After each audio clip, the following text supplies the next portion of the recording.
All right, Max, and anyone watching, what are we reviewing today? Today, heck of a title. The revised and expanded The 500 Years of Indigenous Resistance comic book by Gord Hill. Pro tip, probably don't need comic book as part of the title, but that's all good. Anyway, it's an ambitious book. This does, in fact, cover 500 years of history concerning various indigenous groups to the Americas and their conflicts with European conquistadors. Spanish ones in particular play a big chunk in this book. The English in what's now the United States, all the way to current modern day feuds with colonial pipelines and things like that. So it's an ambitious book trying to cover 500 years of history. Let's go to our patent pending scoring system. I could barely fit the title on here, so I had to take a couple lines. Starting off with the characters. I gave it a 3. That is obviously a lower than normal score. I'm going to explain why. Again, I'll give actually a highlight or a high level view first of what I think is good about this book and what I think is challenging. On the good side, I think it paints a very strong picture for empathy and understanding for a people that have really been ravaged over time. You get to see, I think, what we should take a page out of, I think one could say, living more naturally with the earth. There's a movement, I think, which I would consider myself very interested in general, of moving away maybe from being hyper online, which I realize is ironic saying in a YouTube video. But like I myself am off of all social media now except for YouTube, basically, and LinkedIn, because I'm sort of forced to be. And in the world of AI and everything else, like there's something, I think the beauty of how these various indigenous people like worked, dressed, set up towns, all of this is like, I think in a sense like very like physical, real, meaningful, cultural. And I think that they do a great job expressing just how many beautiful civilizations that have either had to be mostly stamped out or in some sense like almost eradicated, and like what we've lost, I think, in all of the colonialization that's happened. So a lot of this book at a high level I can agree with. When it comes to being able to like actually though read this like a graphic novel, we have like over dozens of chapters, and what I really struggled with is that, again, this feels like it should be more of like a textbook.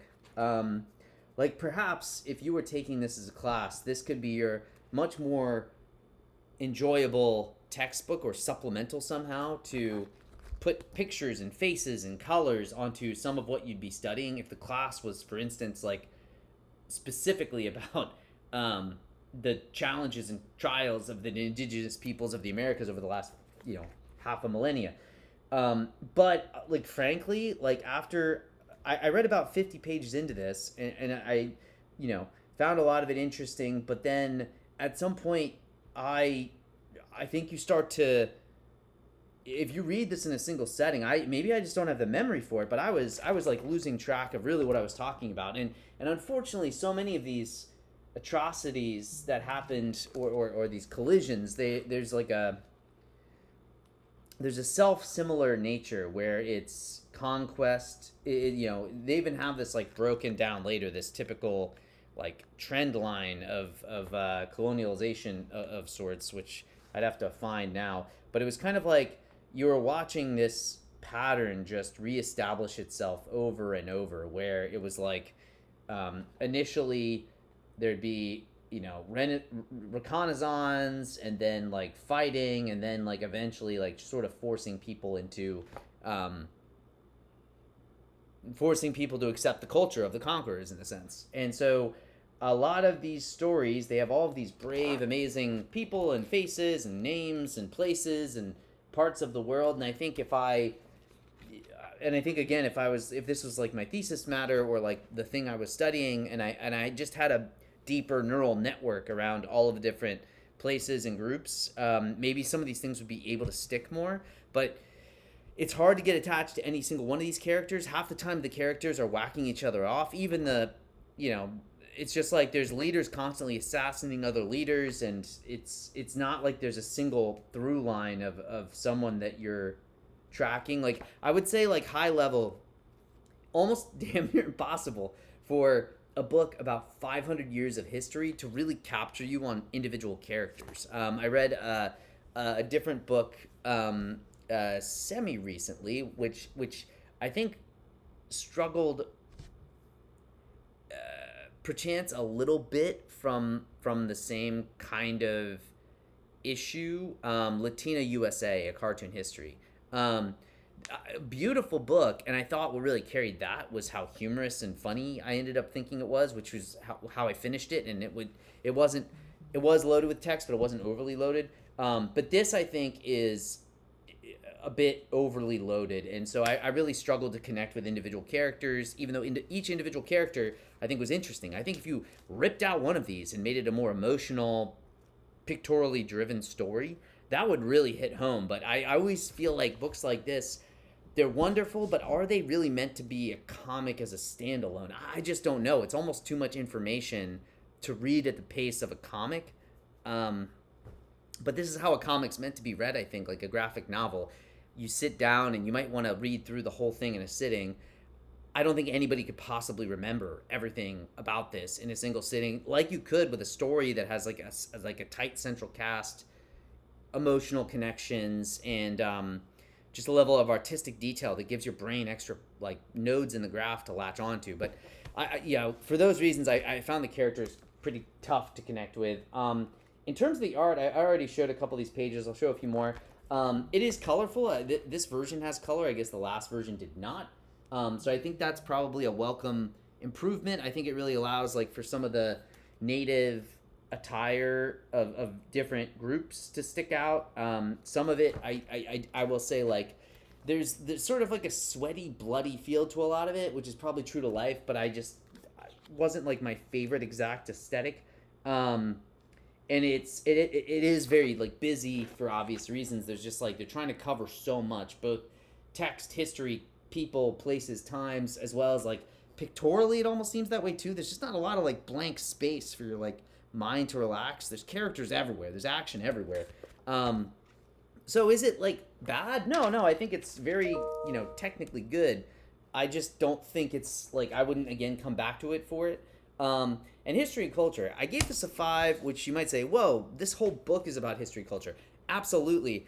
And it's chock full of it. Like, I just think the thing, again, where these scores come from is, like, how much would I come back to this thing to, like, how much does what I get from the history and culture make me want to come back to this? And I would say for the first 50 pages, some of this was just like, wow, I didn't realize just quite how much, how many people did so many, atrocious things. Like, I think it's hard to dispute some of this history. Like, this is not like I don't think a very polarizing issue, but just there was a lot of savagery, incredible amounts of savagery, for some of these people, and I do obviously think this book is obviously trying to tell things from a particular perspective. So bearing still that in mind, so many of these things are just so clearly egregious. You're talking about slave trades and genocides. Like it does make you realize like, wow, there is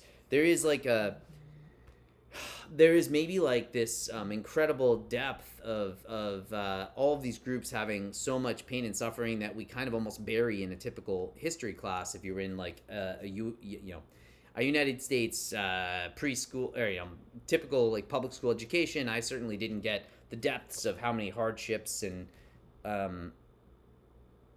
atrocities happened, but at the same time, because of just I think again, yes, the way that was phrased, there's too much. It's too dense. It's like I obviously I stopped. I'm jumping around here a little bit. The readability score of 1 is what the rule I've had for like books I don't even finish. I just couldn't make it through the whole thing. It it was taking forever, and I couldn't remember stuff I was even reading. So that really hurts the overall history score, I think. Like when there's just seemingly like the same kind of story breaking out again and again, it to me was like very easy to mix things up. It was just, again, like, you know, noble stories of people fighting back for their lands, their people, but like a lot of the same things just made it hard for me to keep things straight. So I think like if your history and culture in one of these books is so packed that it ends up muddling the stuff for the reader, I just can't give it a massive historical score, even if it technically has much more history in it than some of the other graphic novels I've reviewed. I just think some of the other ones, they have so much of a smaller scope that I end up remembering more details about like the specific Vietnamese food in some of the books that we've read before that someone eats along their journey to escape and assimilate ultimately in the United States. Like, this is subjective, but I think, again, books like this to me are not the ideal format for these kinds of things. I feel like it could supplement a history book, but this really feels like it should be more of like a history book with like maybe a comic as the preview for every chapter that then gives you more of the individual story. So I guess one final point on this too. This is also what happens sometimes, I think, in these things. You do get into the end of the book. I was skipping around a little trying to find other parts that I could like reconnect with. Maybe like more modern day things would be easier to read.